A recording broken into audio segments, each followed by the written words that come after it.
Ассалаумағалейкум, міне 250 кубтық жебе атты ендурамыз жаңа үлгіде, басқа ендураларға қарағанда өзгешелік өте көп.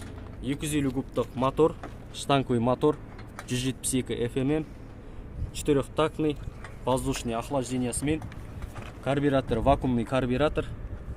Сосын бұның алдыңғы дискі 21-ші, артының размері 18. Алды-арты дискі тормоз, екеуі де жеткізбен. Бұларда комплекті ключтер жүреді. Міне ключтің өзінің орналасқан жері де бар. Осының ішінде ключі тұрады. Сосын міне шлемі. Таза ендураларға арналған шлем. Өте әдемі. Жалпы дизайны бәрі өзгертілген. Жаңа алдыңғы амортизаторлардан көріп тұрғандарыңыздай. Сүйектері әрі, мықты.